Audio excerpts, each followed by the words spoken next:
জেলা হাসপাতাল আপনারা জানেন আমাদের উত্তর ত্রিপুরার জেলা হাসপাতাল 100 বেডের হাসপাতাল, কিন্তু আপনারা দেখেছেন হাসপাতালের বেডের বাইরেও বারান্দাতে অনেক পেশেন্ট রয়েছে, কারণ যে সিট রয়েছে তার থেকে পেশেন্টের সংখ্যা অনেক বেশি থাকে। কাজেই এই হাসপাতালের উপর অনেক চাপ রয়েছে, এটা আমরা সবাই জানি। এবং আমাদের ডাক্তারবাবু থেকে শুরু করে, নার্স থেকে শুরু করে, জিডিএ থেকে শুরু করে সমস্ত স্টাফরা যারা রয়েছেন সবাই কিন্তু ভালো পরিষেবা দেওয়ার চেষ্টা করছেন। আমরা একটা আইর পেশেন্ট দেখলাম, চক্ষু অপারেশন হয়েছে একটা ছোট্ট বাচ্চা, আরও অনেক পেশেন্ট দেখেছি আমরা, ডায়ালিসিসও চলছে। এবং কৈলাসহর থেকে একজন পেশেন্ট এসছেন ডায়ালিসিস করার জন্য ধর্মনগরে। ধর্মনগরে পরিষেবা ভালো, তার জন্যই ওনারা এসছেন। এভাবে আমরা অনেক পেশেন্ট দেখেছি। আসলে বাইরে থেকে অনেক কিছুই শোনা যায়, কিন্তু আমরা আমাদের রাজ্যের মাননীয় মুখ্যমন্ত্রী তথা স্বাস্থ্যমন্ত্রী মহোদয় ত্রিপুরা রাজ্যের স্বাস্থ্য পরিষেবাকে আরও উন্নত করার জন্য এবং সমাজের সব অংশের মানুষের কাছে পৌঁছে দেওয়ার জন্য ওনার প্রয়াস রয়েছে। কাজেই স্বাস্থ্য পরিষেবা ঠিকই আছে। আসলে স্বাস্থ্য পরিষেবায় লোকের সংখ্যা বেশি, পেশেন্ট বেশি আসছে।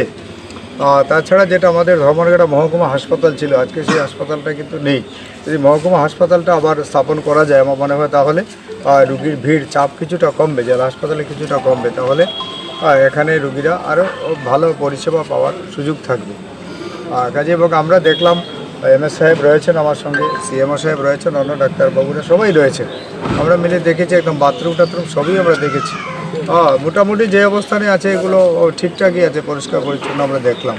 কিন্তু অনেক সময় আমার কাছে খবর আছে যারা সুইপিংয়ের যারা রয়েছেন, দায়িত্বে যারা রয়েছেন, ওনারা অনেক সময় ঠিকমতো কাজ করেন না বলে এইসব সমস্যার সৃষ্টি হয় বলে আমার বিশ্বাস। কাজেই আশা করব যারা সুইপিংয়ের দায়িত্বে রয়েছেন ওনারা যাতে কাজগুলো সঠিকভাবে করেন।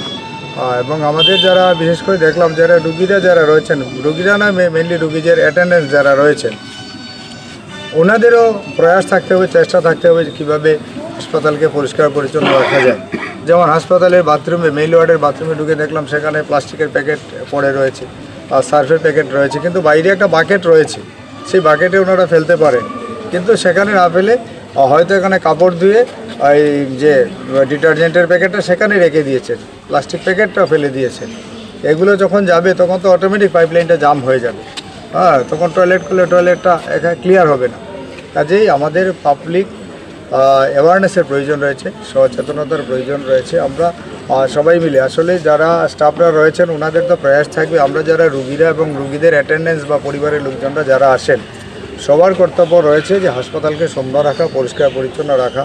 এবং এইভাবে যদি আমরা রাখি তাহলেই কিন্তু ধর্মনগর জেলা হাসপাতাল তার যে বিষয়টা যেটা ডাক্তারবাবুরা যেটা চাইছেন এবং আমার রাজ্যের মাননীয় মুখ্যমন্ত্রী স্বাস্থ্যমন্ত্রী যেটা চাইছেন সেটা আমরা পরিষেবা দিতে পারবো। পরিষেবা চলছে, যে আমাদের চেষ্টা থাকবে, প্রয়াস থাকবে সবাই মিলে যাতে আমরা এই পরিষেবাকে যাতে আরও উন্নততর পরিষেবা দিতে পারি, তার জন্য আমরা চেষ্টা করব।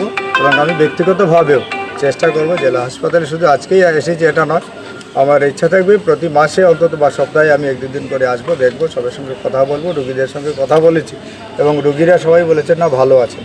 আমি মেল, ফিমেল, শিশু, বৃদ্ধ অনেক রুগীদের সঙ্গে কথা বলেছি, কারো থেকে কিন্তু নেগেটিভ কিছু আসেনি। সবাই বলেছেন, আমি জিজ্ঞেস করেছি যে ডাক্তারবাবুরা পরিষেবা কেমন দিচ্ছেন আর নার্সরা কেমন দিচ্ছেন, সবাই বলেছেন ঠিকঠাক আছে, ভালো আছেন। কাজেই সবাই ভালো আছেন এবং সবাই ভালো থাকবেন এবং সবার সুস্থতা কামনা করি। এবং আপনারা প্রেস মিডিয়ার বন্ধুরা যারা উপস্থিত হয়েছেন আপনাদের কাছে অনুরোধ থাকবে যে আমরা যাতে পজিটিভনেসটা নিয়ে আসি। অনেক সময় নেগেটিভিটি ছড়ায়, কিন্তু পজিটিভনেস অনেক আছে, আমরা সেই দিকে লক্ষ্য রাখি না। আমরা তো দেখলাম হাসপাতালের ভেতরের যেগুলো রয়েছে বিগত দিনে কিছু কিছু বিষয় উঠে এসছে, কিন্তু বিগত দিনের সঙ্গে আজকের দিনের একসঙ্গে মিলিয়ে নিলে হবে না। Past is past.